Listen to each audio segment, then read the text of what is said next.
अस्सलाम वालेकुम। उम्मीद है आप खैरियत से होंगे। तो आज का जो टॉपिक है वही है ऑक्सीडेटिव फास्फोराइलेशन। मतलब फास्फोराइलेशन किसको कहते हैं? एटीपी की सिंथेसिस को ऑक्सीडेटिव फास्फोराइलेशन कहते हैं। ऑक्सीडेटिव फास्फोराइलेशन के कहते हैं। ऑक्सीडेशन मतलब इसमें ऑक्सीडेशन के ज़रिए एटीपी की सिंथेसिस होती है। तो अगर आपने पहली वीडियोज़ नहीं देखी हो तो पहले वो देख ले, क्योंकि उसके बगैर आप लोगों को ये समझ नहीं आएगी, क्योंकि ये सेलुलर रिस्पायरेशन का लास्ट स्टेज है। और इसमें क्या होते हैं, इसके टू कंपोनेंट्स होते हैं ऑक्सीडेटिव फास्फोराइलेशन के। एक इलेक्ट्रॉन ट्रांसपोर्ट चेन और दूसरा है कीमिओस्मोसिस। इलेक्ट्रॉन ट्रांसपोर्ट चेन क्या होता है? ये कम्प्लेक्सेस, प्रोटीन कम्प्लेक्सेस का कलेक्शन होता है। और ये प्रोटीन कम्प्लेक्सेस कहाँ पे होते हैं? माइटोकॉन्ड्रिया का जो इनर मेम्ब्रेन होता है उसमें एम्बेडेड होते हैं। तो अब आते हैं इलेक्ट्रॉन ट्रांसपोर्ट चेन की तरफ के इसमें क्या होता है और इसमें क्या क्या चीज़ें प्रेजेंट होती है। तो इलेक्ट्रॉन ट्रांसपोर्ट चेन को अगर हम देखें तो ये कहाँ पे होता है? ये यूकेरियोट्स में माइटोकॉन्ड्रिया के इनर मेम्ब्रेन में होता है। माइटोकॉन्ड्रिया के मेम्ब्रेन में होता है। और प्रोकैरियोट्स में अगर हम देखें तो इलेक्ट्रॉन ट्रांसपोर्ट चेन जो होता है वो प्लाज्मा मेम्ब्रेन में होता है। तो अब देखते हैं, तो इलेक्ट्रॉन ट्रांसपोर्ट चेन की जो कंपोजिशन होती है ये किस चीज़ में का कलेक्शन होता है? कम्प्लेक्सेस होते हैं, प्रोटीन होते हैं। 1 2 3 4 मतलब 4 कम्प्लेक्सेस होते हैं इसमें, जिसमें क्या होते हैं? इलेक्ट्रॉन ट्रेवल करते हैं। तो किस तरह ट्रेवल करते हैं? पे NADH होता है और FeDH2 होता है। ये इलेक्ट्रॉन दे देते हैं और उनसे एनर्जी रिलीज़ होती है और वो एनर्जी हाइड्रोजन को पंप करने में इस्तेमाल करते हैं ये कम्प्लेक्सेस। तो अब NADH जो होता है ये इलेक्ट्रॉन को रोटेट करने में बेटर होता है as compare to FeDH2। FeDH2 जो होता है वो इतना बेटर नहीं होता। मतलब FeDH2 जो होता है वो जो इलेक्ट्रॉन देता है और ऐसे इलेक्ट्रॉन से जो एनर्जी रिलीज़ होती है वो इतनी नहीं होती, उसमें इतना पावर नहीं होता कि कम्प्लेक्स 2 जो होता है वो हाइड्रोजन को पंप करे, हाइड्रोजन आयन को पंप करे, प्रोटॉन को पंप करे। तो ये प्रोटॉन को पंप नहीं करता, इससे जो एनर्जी हासिल होती है FeDH2 से। FeDH2 जो इलेक्ट्रॉन देता है, तो NADH जो इलेक्ट्रॉन देता है उससे एनर्जी ज़्यादा होती है, हासिल होती है। तो कम्प्लेक्स जो होता है वो हाइड्रोजन आयन को पंप करता है। तो कम्प्लेक्स 1 में पहले जाता है और कम्प्लेक्स 1 क्या कर देता है? एक मोबाइल इलेक्ट्रॉन कैरियर होता है जो इलेक्ट्रॉन को कैरी करता है। ये दोनों कम्प्लेक्स 2 कम्प्लेक्स 1 इलेक्ट्रॉन को इसको दे देते हैं और ये क्या है? यूबीक्विनोन है।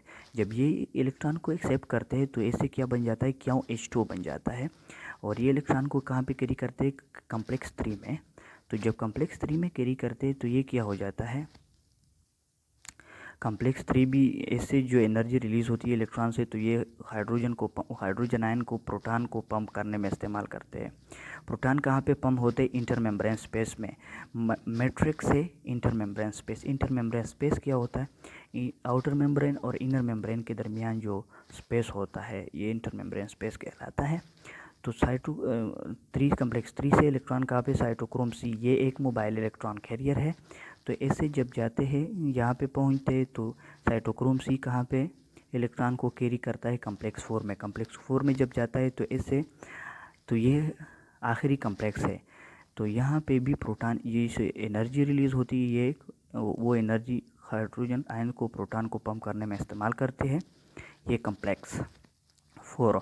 अब कम्प्लेक्स 4 जो होता है इससे जो इलेक्ट्रॉन पास होते हैं ये इलेक्ट्रॉन को ऑक्सीजन पे पास करते हैं, ऑक्सीजन को मॉलिक्यूल को पास करते हैं। तो ऑक्सीजन मॉलिक्यूल को जब पास करते हैं तो ये ऑक्सीजन 2 ऑक्सीजन एटम में कन्वर्ट हो जाता है, स्प्लिट हो जाता है। तो एक ऑक्सीजन आके इसको इन 2 इलेक्ट्रॉन को एक्सेप्ट करता है और 2 हाइड्रोजन भी आते हैं। तो ये एक ऑक्सीजन और 2 प्रोटॉन आयंस आपस में मिल के H2 वाटर बना देते हैं। और ये NADH क्या होता है? ऑक्सीडेशन कहाँ पे होती है इसकी? इस वजह से ऑक्सीडेटिव फास्फोराइलेशन कहते हैं इसको। NADH की ऑक्सीडेशन होती है, इलेक्ट्रॉन दे देते हैं, लॉस कर देते हैं। और FeDH2 को भी FeDH2 की भी ऑक्सीडेशन होती है। NAD प्लस और H पॉजिटिव में कन्वर्ट होता है और FeD+2 H पॉजिटिव में। ये कहाँ पे जाते हैं? टर्निंग बैक ये इनकी रीजनरेशन होगी क्योंकि ये ग्लाइकोलाइसिस और क्रेब्स साइकिल में पर इस्तेमाल होते हैं ये।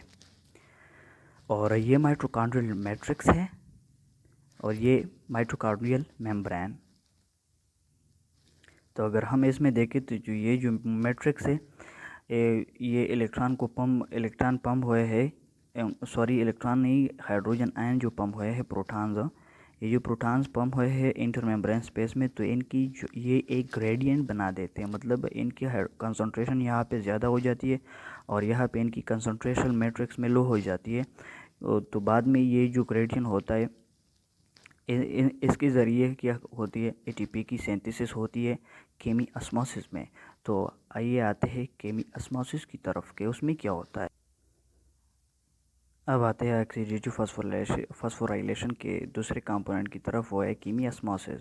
कीमी ऑस्मोसिस वो प्रोसेस है जिसमें आयन जो होते हैं वो बायोलॉजिकल मेम्ब्रेन या सेमी परमिएबल मेम्ब्रेन्स में पास होते हैं। तो ये जब आयंस जब सेमी परमिएबल में पास होते हैं तो इस प्रोसेस को हम कीमी ऑस्मोसिस कहते हैं। तो देखते हैं कि कीमी ऑस्मोसिस के ज़रिए किस तरह एटीपी की सिंथेसिस होती है। तो ये आउटर मेम्ब्रेन माइटोकॉन्ड्रिया का और ये इनर मेम्ब्रेन माइटोकॉन्ड्रिया का और ये मैट्रिक्स माइटोकॉन्ड्रिया का। ये इनर मेम्ब्रेन में क्या होता है, जो मैंने इलेक्ट्रॉन ट्रांसपोर्ट चेन में बताया कि ये कॉम्प्लेक्सेस होते हैं और ये मैं जो प्रोसेस होता है वो मैंने बताया। अब ये जो प्रोटॉन की ग्रेडियंट होती है, अब ये कंसंट्रेशन इधर ज़्यादा हो जाती है, अब ये एक ग्रेडियंट बना देते हैं। अब इस ग्रेडियंट को हम इलेक्ट्रॉन मोटिव फोर्स भी कहते हैं, इलेक्ट्रॉन मोटिव फोर्स।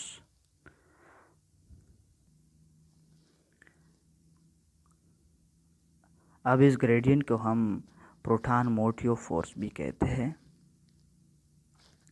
तो अब क्या होता है, ये जो हाइड्रोजन आयंस होते हैं, प्रोटॉन होते हैं, ये जब इंटर होते तो इस तरह इंटर नहीं हो सकते, मैट्रिक्स में इंटर नहीं हो सकते, क्योंकि इनका जो कोर होता है वो हाइड्रोफोबिक होता है। ये सिर्फ एक चैनल ऑफ प्रोटीन्स चैनल होता है, तो उसके ज़रिए सिर्फ माइटोकॉन्ड्रिया के मैट्रिक्स में आ सकते हैं, इसके बगैर नहीं आ सकते।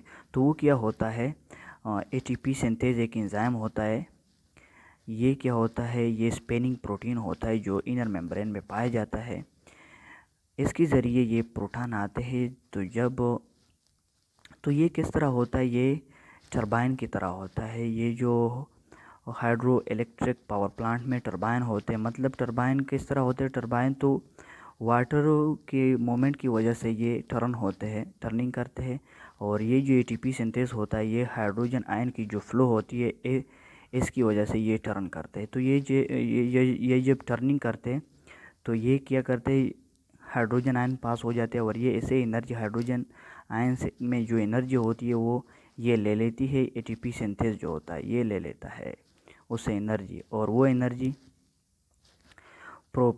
एडीपी के साथ इनऑर्गेनिक फॉस्फेट को अटैच करने में इस्तेमाल होती है, जिसके नतीजे में एटीपी बनता है।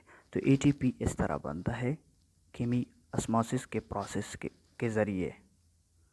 नेक्स्ट वीडियो में इंशाल्लाह हम एटीपी को कैलकुलेट करेंगे कि ओवरऑल सेलुलर रिस्पायरेशन में एक ग्लूकोज के मॉलिक्यूल की ब्रेकडाउन के नतीजे में कितने एटीपी मॉलिक्यूल बनते हैं।